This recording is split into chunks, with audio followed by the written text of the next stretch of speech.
Oke pemirsa, sekarang saya sudah bersama dengan Dr. John Justinus, estetik konsultan. Apa kabar dokter? Sehat tentunya dokter Ekman. Iya, harus sehat ya? Iya, tetap. Oke, dokter, kita sekarang kan ngomong soal kulit atau kelembapan kulit pada saat berpuasa. Tapi sebelumnya mungkin pemirsa ingin tahu apa sih kalau kurang lembab atau kulit kering itu, dok? Nah, jadi kulit kering itu adalah salah satu dari jenis tipe kulit. Jadi tipe kulit seperti kita tahu ada beberapa macam. Salah satunya secara umum garis besarnya ada kulit kering, kulit berminyak, dan juga kulit yang mix. Ya, yang ada kombinasi dry dan oily seperti itu. Nah, kulit kering itu seperti apa? Perbedaannya dari kulit-kulit lainnya. Jadi pertama dari struktur kulitnya sendiri, di mana kandungan airnya lebih berkurang. Jadi kulitnya tampak lebih kering, pada beberapa orang bisa tampak bersisik seperti itu, dok. Oke. Nah, ini relatif dengan kita yang lagi puasa sekarang. Betul sekali, dok. Orang kadang-kadang mengeluh di klinik, dokter Eklas, kulit saya menjadi kurang lembab atau kulit kering gitu kan ya. Apa sih yang terjadi dan apa mungkin tanda-tandanya, dok? Nah, jadi kita perlu mengenal dulu nih pemirsa, tanda-tanda dari kulit kering, apa yang kita bisa nilai sendiri gimana caranya. Pertama, dari tampakan yang kita lihat langsung penampilan luar kulitnya sendiri, pertama aja tampaknya kayak kering, kita lihatnya bersisik. Pada tahap lebih beratnya bisa ada pengelupasan kulit, seperti itu. Kedua, kita bisa juga lihat dari elastisitas atau kekenyalan kulitnya. Yang awalnya harusnya kenyal mungkin seperti kulit bayi, ini jadi lebih tidak kenyal seperti itu, dok. Oke. Jadi ternyata sangat mempengaruhi penampilan kita ya. Betul sekali. Nah, apalagi kan pada saat berpuasa ini kita kurang minum, mungkin berpengaruh di dehidrasi. Betul. Nah, ada kan orang-orang tertentu aktivitas ada yang di dalam ruangan AC, otomatis dengan jenis kulit kering apalagi berpuasa akan lebih kering ya. Betul, ya, dok? Karena ruangan AC ya. Betul. Apalagi juga ada orang yang sering aktivitas di outdoor terpapar sinar matahari. Gitu. Nah, apa sih yang menyebabkan, maksudnya bahayanya orang-orang yang seperti ini, dok? Dan tanda-tandanya mungkin? Tanda-tandanya. Nah, jadi saat kulit kita, terutama beberapa yang kulitnya kering, kita terpapar di ruangan ber-AC yang tidak ada ventilasi yang cukup baik seperti itu. Dampaknya apa jangka panjangnya seperti itu? Untuk dampak jangka pendek mungkin lebih ke kulitnya kering, bersisik, yang mengelupas yang tadi saya bicarakan. Skin barrier kulitnya sendiri. Jadi kulitnya menjadi lebih sensitif. Kadang dampak sensitif jadi kulit lebih gampang merah. Lebih gampang merah, terasa perih ataupun gatal seperti itu. Kita udah kulit rusak, skin barrier rusak, terpapar matahari juga, jadinya bisa memicu resiko terjadinya kanker kulit seperti itu. Dan mungkin ada juga ini ya, di samping yang membahayakan tadi, penuaan dini ya. Penuaan dini juga. Benar, apalagi sekarang itu yang ditakutkan semua orang, baik pria maupun wanita. Jadi umur tertentu 20-an atau 30-an tapi sudah kelihatan lebih tua ya. Betul. Nah, tanda-tanda penuaan dini ini apa sih, dok? Sebenarnya beberapa tadi aku mungkin sempat lupa mengucapkan ya seperti itu. Nah, tanda-tanda penuaan dini itu apa?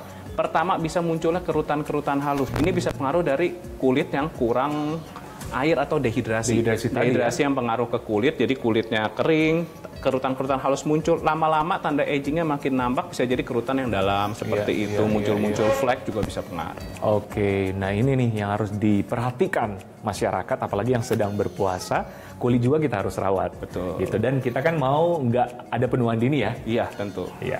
Umur boleh bertambah, penuaan kulit tidak boleh. Oke, setuju, dok.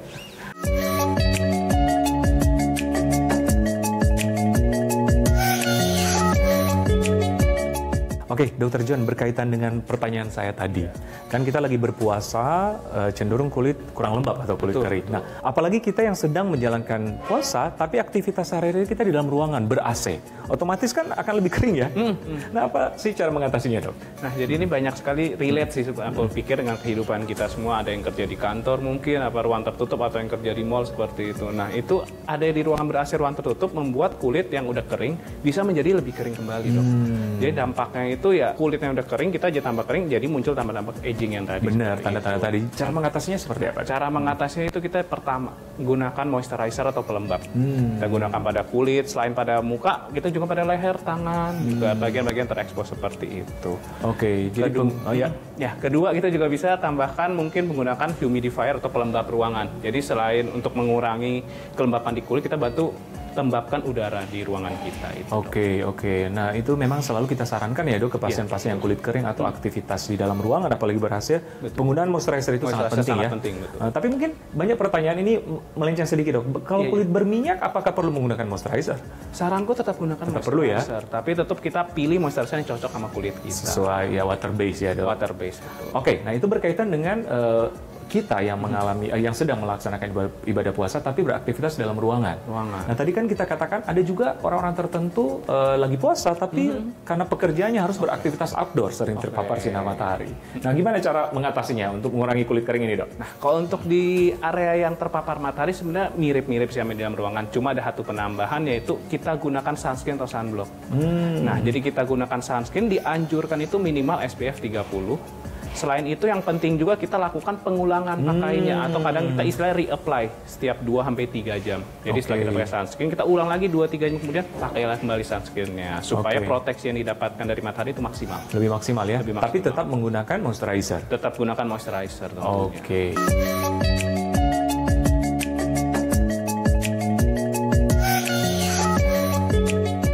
Oke, Dr. John. Sekarang kita tiba pada fakta mitos. Ini banyak fakta mitos yang beredar di masyarakat mengenai yang kita bicarakan tadi. Betul. Nah, yang pertama nih, Dok. Katanya kulit kering membuat orang cepat lebih tua. Fakta atau mitos? Fakta, Dok. Fakta. Seperti yang saya telah sebutkan juga, jadi kulit kering pengaruh ke dehidrasi kulit, mempercepat terjadi aging proses, munculnya kerutan, kekenduran kulit yang berkurang. Jadi tentunya akan kulit tampak lebih tua. Fakta ya? Fakta, betul, Dok. Kita harus pakai tadi ya, moisturizer, ya, moisturizer dan sebagainya. Minum air yang cukup. Setuju, Dok. Nah, ini fakta mitos yang kedua. Katanya kalau kita berendam di air lebih lama, membuat kulit lebih lembab. Fakta atau mitos? Nah, untuk hal tersebut itu lebih ke mitos. Karena justru sebaliknya ya? Karena sebaliknya, justru saat kita berendam lama, apalagi kita berendam kan pasti dengan air hangat atau air panas, bahkan makin enak seperti itu, makin lama bikin kulit jadi makin kering. Iya, justru sebaliknya ya? Justru malah sebaliknya, jadi mitos. Nah, yang ketiga ini, Dok, katanya memakai krim pelembab atau moisturizer ya, sering kita sebut, membuat kulit lebih berminyak. Fakta atau mitos?